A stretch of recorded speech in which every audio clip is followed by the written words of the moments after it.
मैया के कलसा धरबै 9 दिन 9 रात करबै मैया के कलसा धरबै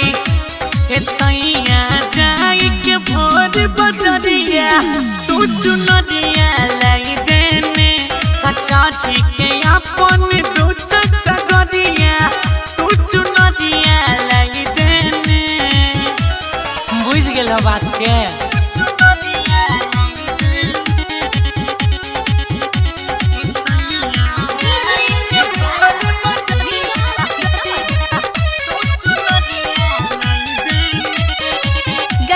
रिकॉर्डिंग स्टूडियो भवानीपुर। हाँ ढेर दिन से लागल छलै दिलवा में आशा एक छाप रही दे हमरा कर नहीं निराशा दशहरा छिए कुछ नहीं बुझबा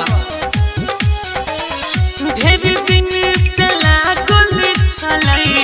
दिलवा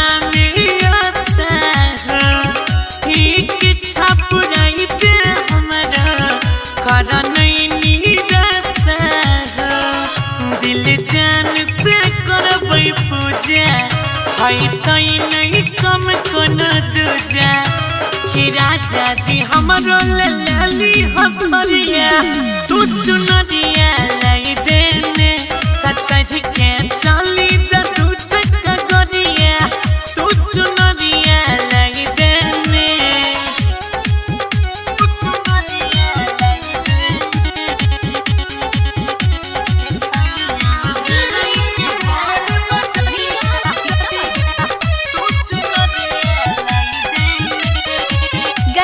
रिकॉर्डिंग स्टूडियो भवानीपुर। शेरो वाली के कृपा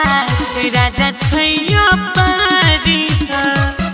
पूजबै त खुशी रहतै घर परिवार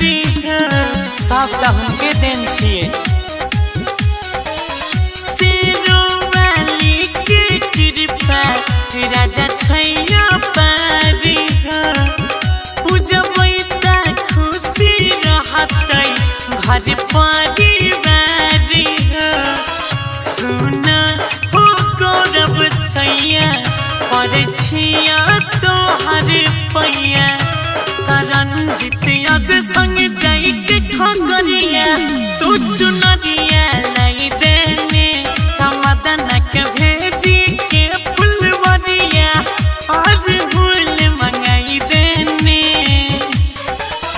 देने पूजा करल जेबै। Recording by Ajay star Bihar.